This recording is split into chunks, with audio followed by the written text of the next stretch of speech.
Hello everyone, आज मैं आप लोगों को रिंग वर्म के बारे में बताने चल रहा हूँ। ये जांघों के बीच में हो जाता है, यहीं के लिए आज मैं चर्चा करने वाला हूँ।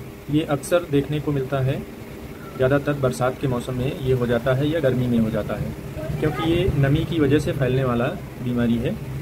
ये एक प्रकार का फंगस है और जब नमी होती है, जैसे पसीना होता है या गीलापन किसी कारण से बना हुआ है, बरसात में भीग जाते हैं और गीले अंडरवेयर पहन लेते हैं, तो ये संभावना होती है कि रिंग वर्म वहाँ पे हो जाएगा। इसमें पेशेंट को बहुत ज़्यादा खुजली होती है और बहुत ज़्यादा खुजलाने से कभी कभी कट भी लग जाता है और उसकी वजह से वहाँ पे बैक्टीरियल इन्फेक्शन भी हो सकता है। इससे बचाव के लिए सबसे ज़रूरी है कि नमी वहाँ पे ना आने पाए। नहाने के तुरंत बाद कॉटन के कपड़े से अच्छे से पोंछ करके वहाँ पे कोई भी पाउडर लगा सकते हैं। कोई भी पाउडर लगाने से वहाँ पे गीलापन नहीं रहेगा, ठीक है। और इसके अलावा यदि ये बीमारी किसी को हो गई है तो उनके टॉवेल्स इस्तेमाल ना करें, उनके क्लॉथ्स आप ना पहने और अपने जो क्लॉथ्स हैं, जो आप रोज़ कपड़े पहन रहे हैं, उनको अच्छे से साफ़ करके ही पहने।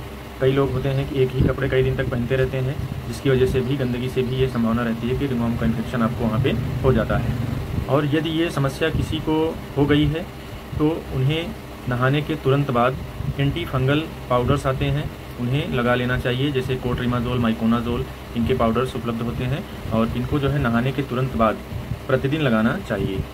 और यदि 2 हफ्ते में आराम नहीं होता है तो डॉक्टर की सलाह से ट्रीटमेंट लेना चाहिए। डॉक्टर इसमें हायर एंटी फंगल मेडिसिन देते हैं और उसमें ये भी देखा जाता है कि यदि कोई बैक्टीरियल इन्फेक्शन हो गया है, खुजली की वजह से कट लग जाता है, तो उसमें बैक्टीरियल इन्फेक्शन हो जाता है, तो उसके लिए एंटीबायोटिक्स भी दी जाती हैं। और बहुत ज़्यादा खुजली हो रही है तो एंटी एलर्जिक मेडिसिन का भी इसमें उपयोग किया जाता है। और एंटी फंगल में खाने के लिए भी डॉक्टर दे सकते हैं या फिर सिर्फ लगाने के लिए ही दे सकते हैं। वो कंडीशन पे डिपेंड करता है कि कितनी सीवियरिटी है डिजीज़ में। और जिन्हें ये समस्या बार बार होती है उनके लिए ये सलाह है कि वो एंटी फंगल जो पाउडर आता है नहाने के बाद वो हमेशा लगाएं। प्रतिदिन जो है उन्हें लगाना है, नहीं तो ये समस्या उन्हें बार बार रिपीट होती रहेगी। गर्म वातावरण से बचें, क्योंकि गर्मी में ज़्यादातर पसीना होता है और टाइट क्लॉथ्स न पहने, उससे भी पसीना होता है, जिसकी वजह से फंगस पनपता है। तो ये सारी सावधानियां रखें। अपने से जो हमने बताया कि कोट्रिमाजोल का फंगल अपने से लगा सकते हैं, यदि उससे रिलीफ हो जाता है तो अच्छी बात है। और यदि 2 हफ्ते में रिलीफ नहीं हो रहा है तो डॉक्टर को दिखा करके इसका ट्रीटमेंट लेना चाहिए। धन्यवाद।